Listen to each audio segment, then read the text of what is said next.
Welcome back, friends, podcast listeners, wherever you are in this world.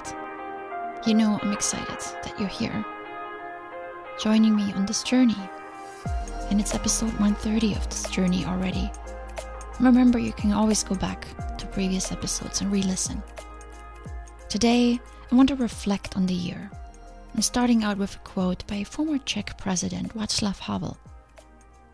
The salvation of this human world lies nowhere else than in the human heart, in the human power to reflect, in human meekness, and human responsibility. 2017 is quickly coming to an end, and you also might be reflecting on your year. What did you do? What were the happy moments? What about the sad ones, the unexpected ones, the events you looked forward to, the accomplishments you celebrated, and then the disappointments and the frustrations? All of it. Do you take stock? Remember them? Think about them? Or do you rather avoid the negative feelings this causes because you know you have not accomplished what you set out to do? Here are some ideas for you to guide you through this reflection without going down the rabbit hole of feeling bad or the downward spiral that we recently talked about. Start with what went well. We often forget about the small wins and the good times we had. When we are working hard, moving fast, and dealing with challenging contexts, our brain tends to erase the positive as we focus on the loads and pressures at hand. We may acknowledge the positive outcome of an important business meeting briefly when it's over, but we are right back into work, tackling the next challenge. A successful month-end close at work is quickly forgotten when the next month lies ahead with unexpected challenges. So remembering the small wins more frequently, it fuels your well-being and gives us internal resource to step up to the next challenge. Take stock of what went well this year and know that nothing is too small to celebrate, and bring forward as positive fuel for the next day and year ahead. Did you lose some weight during the year? Even if you gained it back, celebrate the fact that you now know what you need to do to get back on track. Did you make a new friend? It is very hard to find good friends. So it's worth celebrating and inviting him or her out for a special celebration of your meeting and connecting. Don't underestimate the power of your small wins. They are a stepping stone to the next step. They are the fuel that drives you forward. The incremental weight loss? Use it and apply it next year to make it a longer lasting result. The new friend? Take that friendship to the next level, invest into it. Maybe do more together and connect on a deeper level. And then, look at the surprises that occurred, both positive and negative. Maybe a sudden illness or accident. Unexpected events, both personal and around the world. Or an unplanned windfall of money or a positive turnaround in your relationship with your partner or best friend. How did you respond? How did you adapt and pivot within the unexpected? Did it ruin the rest of your year, taking you completely off course? Or did you work through it and conquer the challenges? This may give you insights into yourself and how adaptable you are and how well you handle change. People that resist change by insisting on certainty and the same way of doing things can find themselves stressed out and sidelined.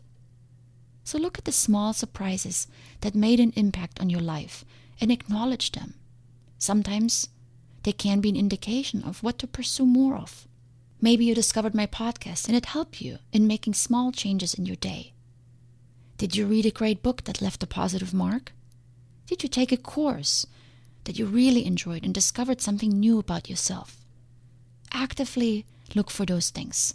If every year is the same old, if we look at every year just as either wins or losses, then we miss out. There is so much more that occurs every year that we forget to label and file. We simply forget about it at all, and that means we don't appreciate it sufficiently either. It's in the small surprises that we can find great lessons. The new people that crossed our path, for example. Reflect on them. Are there some that may need your help or leadership? Are there others that you need to put more effort forth in order to have a good relationship with?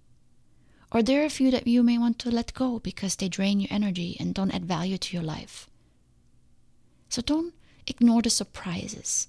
Take stock of them and think about what they mean. And lastly, look forward. Figure out what's next. It doesn't mean setting goals if you're not a fan. But it does mean taking what you learned and making use of it. Every experience this year taught you something, even the negative ones. And even if you cannot see the lesson right away, simply reflect. How did you grow this year? What insights, knowledge, skills were gained or reinforced? Go beyond just the things that look nice on a resume or in a frame on your wall. Think about the lessons that taught you more self-awareness, more trust, adaptability, resourcefulness, and resilience. The things that made you stronger. These are core internal skills that are critical, not just for this coming year, but for the rest of your life. And what will you do with these skills? How will you apply them and expand them? Did you end a difficult relationship this year? What did this big step teach you? And how will you apply the lesson from it for this coming year? Looking forward also means to consciously leave things behind. Old ideas, poor habits, and self-limiting behaviors. We all have a few of these. Entering a new year provides a good opportunity to take stock of what's no longer working, and that might be holding you back. Take those limiting factors and turn them into forward-looking ventures. Is it time to close certain doors next year? Maybe shift your energy to new areas of opportunity. Do you need to discard ideas you're holding on to? Methods that are no longer working? Strategies that don't give you a return despite your best efforts? Ask yourself, how do the lessons, the surprises, the good and the bad from this year drive your plans and your actions for this coming year? This is what matters. It's not about beating yourself up over things not accomplished. It's not about lamenting the past. It's about showing up for your next year. So get intentional with your development and identify new skills, experiences, and knowledge that will help you grow. And then visualize yourself at the end of 2018 and ask, who do I want to be? This should drive a clear vision on what's next for you professionally and personally.